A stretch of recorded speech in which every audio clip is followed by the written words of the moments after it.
हम लोग class 12th का इतिहास का लेसन 11 महात्मा गांधी और राष्ट्रीय आंदोलन का पार्ट 1 पढ़ चुके थे। आज हम लोग इसका पार्ट 2 पढ़ेंगे। इसमें हम लोग अब तक पढ़े थे कि महात्मा गांधी क्या क्या कर चुके थे, उनका बदलाव क्या रहा, उसके कारण हमारे देश में क्या योगदान रहा, इन सब बातों की चर्चा हो चुकी थी। अब चलिए इसके आगे देखते हैं। यहाँ तक हम लोगों ने देखा था कि महात्मा गांधी जो है व्यापारी थे और पैसे से वकील थे, और उनसे महात्मा गांधी से लोग बहुत ज़्यादा श्रद्धा रखते थे। महात्मा गांधी का जन अनुरोध निसंदेह कपट से मुक्त था, और भारतीय राजनीति के संदर्भ में तो बिना किसी पूर्वोद्धारण की यह भी कहा जा सकता है कि राष्ट्रवाद के आधार को और व्यापक बनाने में उसकी सफलता का राज उनके द्वारा सावधानीपूर्वक किया गया संगठन था। भारत के विभिन्न भागों में कांग्रेस की नई शाखाएं खोली गई थी। रजवाड़ों में राष्ट्रवादी सिद्धांत को बढ़ावा देने के लिए प्रजा मंडलों की स्थापना की गई। मतलब काफ़ी कुछ बदलाव जो हो रहा था उसके बारे में वर्णन किया गया था।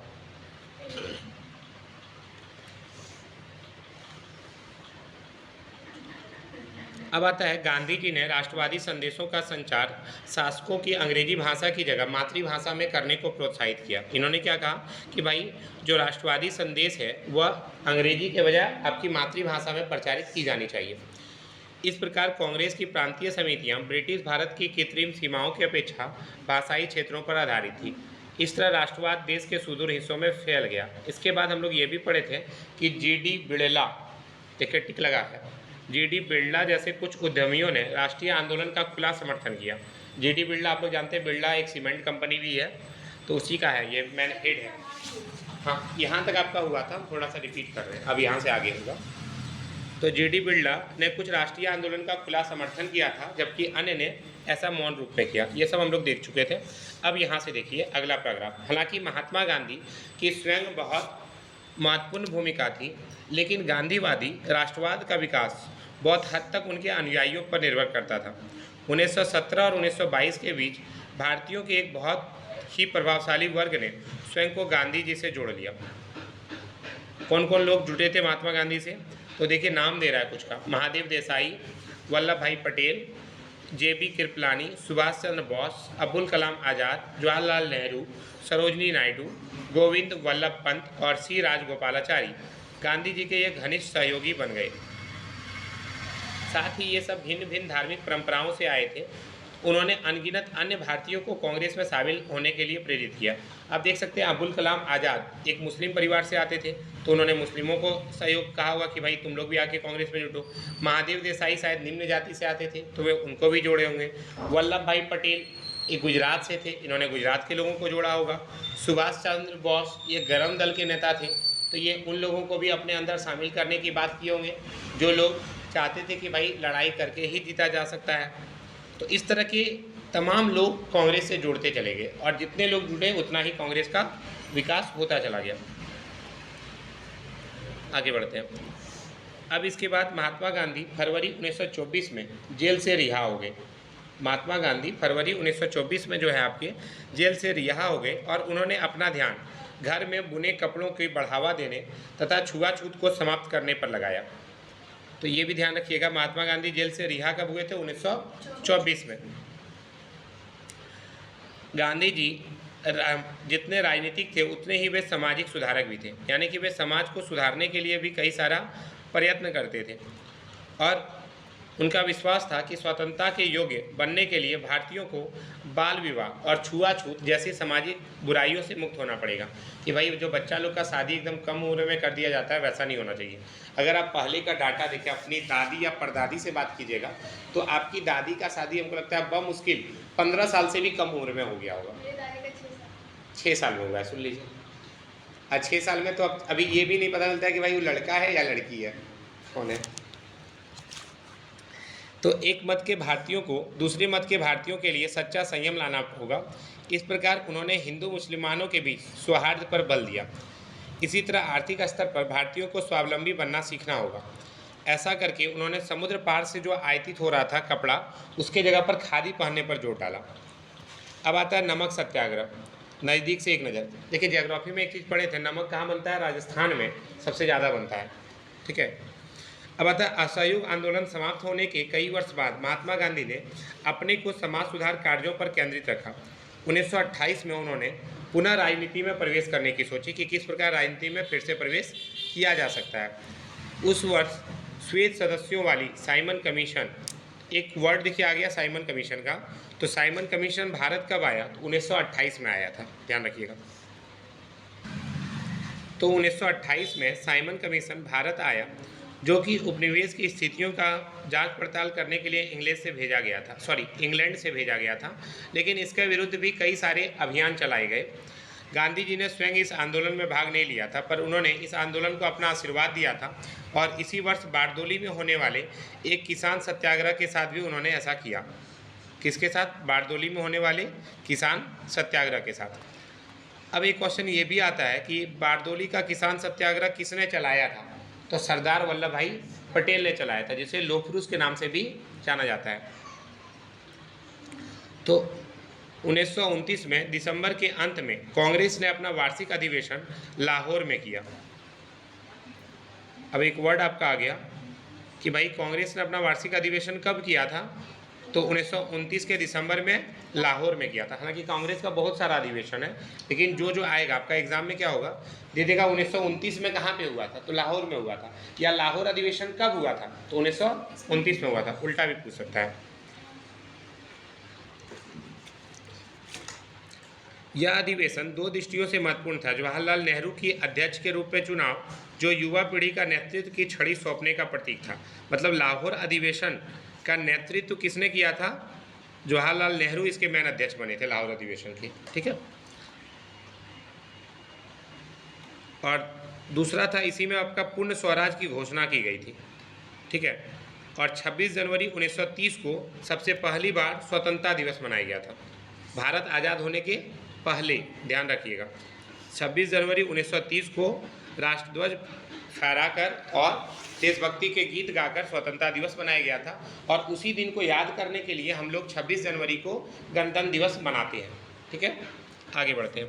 गांधी जी ने स्वयं सुस्पष्ट निर्देश देकर बताया था इस दिन को कैसे मनाया जाना चाहिए। उन्होंने कहा, यदि स्वतंत्रता की उद्घोषणा सभी गाँवों और सभी शहरों तक, यहाँ तक कि मतलब छोटा छोटा चीज़ तक हो तो अच्छा होगा। अगर सभी इस जगह पर एक ही समय में संगोष्ठी हो तो और अच्छा होगा। यही कारण है, आप लोग देखते हैं कि झंडा जो फहराया जाता है, लगभग प्रत्येक जगह पर 8 बजे 9 बजे फहरा दिया जाता है, एक नियत टाइम पे। अब बोलेंगे सर तो थोड़ा सा आगे पीछे का होता है, सब जगह 8 ही बजे हो, तो होता ये है जैसे कि मान लीजिए सारवा हाई स्कूल में जो फहरा रहे हैं, वही टीचर मिडिल स्कूल में भी आमंत्रित है, तो या फिर सरस्वती शिशु मंदिर में आमंत्रित है, तो इसी कारण से टाइम को थोड़ा सा 10-15 मिनट एडजस्ट कर दिया जाता है। नहीं तो औसतन क्या होता है, सब सुबह में 10 बजे तक झंडा फहर जाता है हर जगह का औसतन।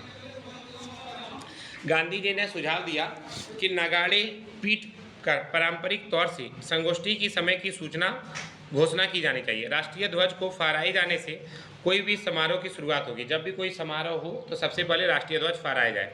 दिन का बाकी हिस्सा किसी रचनात्मक कार्य में, चाहे वह सूत कताई का हो या अछूतों की सेवा का हो, हिंदू मुसलमानों का पुनर्मिलन का हो अथवा निषिद्ध कार्य, वे सभी एक साथ करने में व्यतीत होगा, यह संभव नहीं है।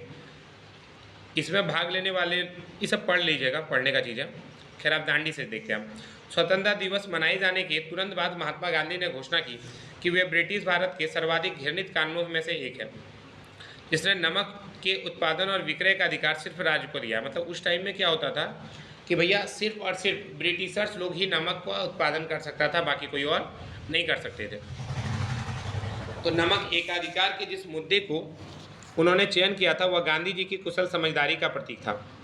मतलब वे जानते थे कि अगर नमक पे टैक्स लगाया जा रहा है तो बहुत सारे लोग, नॉर्मल सा बात है, चाहे अमीर हो गरीब हो, हर व्यक्ति नमक तो खरीदता ही होगा और नमक ऊंचा दाम में खरीदता होगा। इसलिए गांधी जी सोचे कि अगर हम नमक कानून को तोड़ते हैं तो बहुत सारे लोग मेरे साथ हो जाएंगे, अमीर वर्ग भी गरीब वर्ग भी, क्योंकि उस वक्त नमक का दाम बहुत महंगा होता था।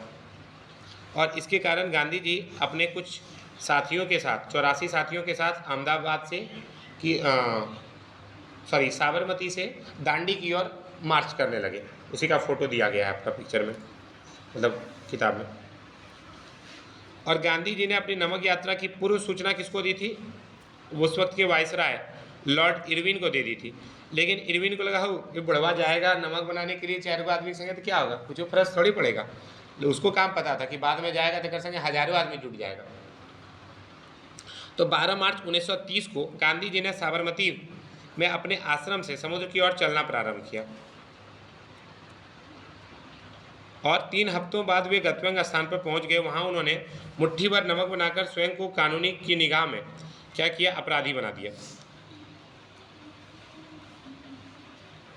इसी बीच देश के अन्य भागों में भी समांतर नमक यात्रा आयोजित की गई। कब बनाए थे ये? 12 मार्च को चले थे और 6 अप्रैल को बना दिए थे। 12 मार्च को चले, 6 अप्रैल को वहाँ पहुँच गए। कहाँ? दांडी। वहाँ उन्होंने क्या बनाया था? नमक बनाया था। अब आता है नमक सत्याग्रह क्यों। इसके बारे में गांधी जी ने कहा था कि नमक का मूल्य लगभग 14 गुना होता था। मतलब रियल दाम होना चाहिए 1 रुपया, लेकिन दाम उसका कितना कर दिया? 14 रुपया, तो बहुत ज़्यादा हो गया।